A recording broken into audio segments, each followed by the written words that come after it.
Bonjour, j'espère que vous vous portez bien, que la journée a bien démarré. Nous avons pris un break hier par rapport à la fête de Toussaint, mais nous revenons aujourd'hui avec une nouvelle capsule vidéo, probablement notre avant-dernière ou avant que nous ne puissions aller vers à la fin de cette loi 2020-37 du 3 février 2021 portant protection de la santé en République du Bénin. Nous avons entamé les dispositions pénales la dernière fois et nous allons les poursuivre aujourd'hui avec l'article 79 pour pouvoir nous faire un rappel de ce que nous avions dit et continuer avec les autres articles. L'article 79 de la loi stipule que toute violation des dispositions prévues à l'article 14 de la présente loi est punie d'une peine d'emprisonnement de 2 mois à 1 an de prison et d'une amende de 2 millions de francs CFA pour l'une ou l'autre des deux peines. L'article 80 nouveau stipule, quant à lui, que toute violation des dispositions prévues à l'article 38 de l'alinéa 3 de la présente loi est punie d'une peine d'emprisonnement de 6 mois à 3 ans et d'une amende de 2 millions de francs CFA au lieu de l'une ou l'autre des deux peines.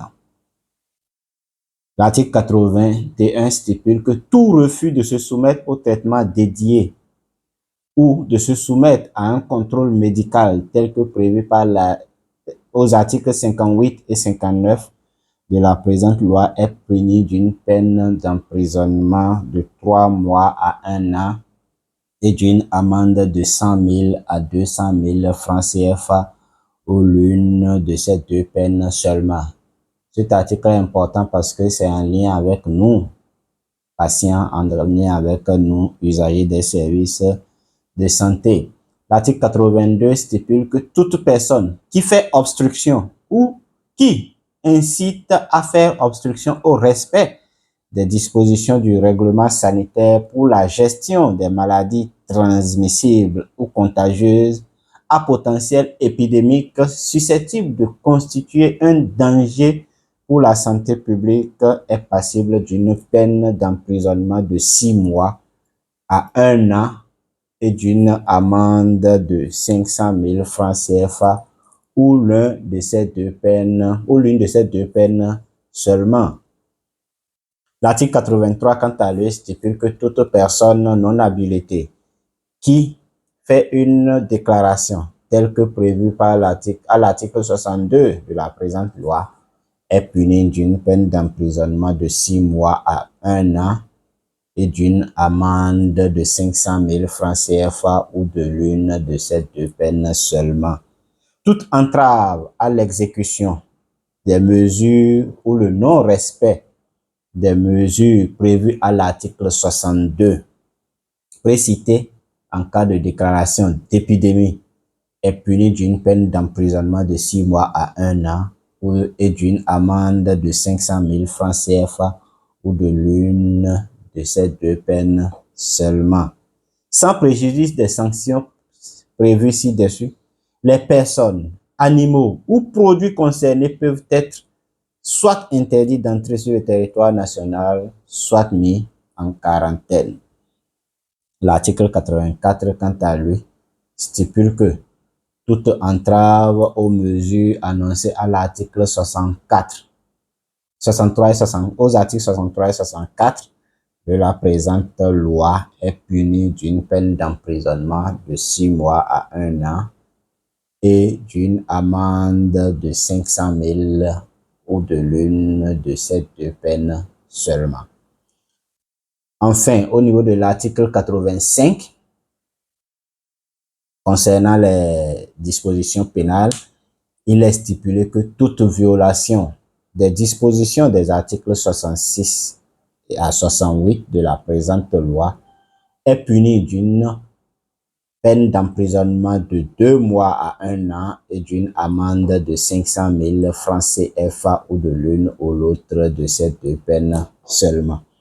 Voilà, chers amis, ce qui est contenu comme disposition pénale au niveau de la loi portant protection de la santé des personnes en République du Bénin. Quelques dispositions transitoires ont été également prévues dans cette loi que nous allons voir dans cette dernière vidéo de notre parcours de la loi 2020-37 du 3 février 2021 tel que modifié et par la loi 2022-17 de octobre 2022. Comme disposition transitoire, il est prévu dans l'article 86 nouveau que les dispositions de la présente loi relatives à l'assurance maladie obligatoire entrent en vigueur au plus tard le 1er janvier 2023. Je reprends ce premier alinéa de l'article 86. Les dispositions de la loi relatives à l'assurance maladie obligatoire entrent en vigueur à partir du 1er janvier 2023. L'alinéa 2 de cet article 86 stipule que, à cet effet, un décret pris en Conseil des ministres fixe les modalités de mise en œuvre de l'assurance maladie obligatoire. Comme je le disais au départ, la loi a été votée en 2021, promulguée en février 2021, et les dispositions de départ au niveau de cet article 86 stipulaient que la loi entrait en vigueur, notamment dans son volet obligation d'assurance maladie, le 1er janvier 2022. Mais comme le processus a pris du temps et que les gouvernants ont mis du temps à faire un certain nombre de travaux et ont aussi, comment dit-on, identifié quelques limites de la loi et procédé à son actualisation, à sa modification en octobre 2022 par le truchement du Parlement.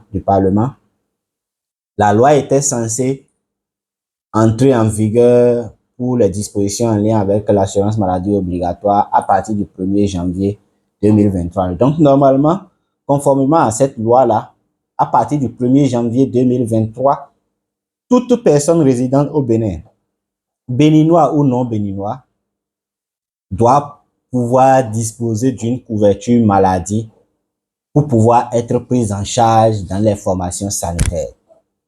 Et cette loi, cet article 86 a stipulé que un décret viendrait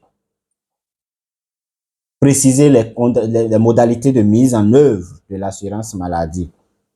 Malheureusement, le processus a pris du temps. D'octobre 2022, ce n'est que le 21 juin 2023 que le gouvernement statuant en Conseil des ministres a adopté le décret de mise en œuvre de l'obligation d'assurance maladie.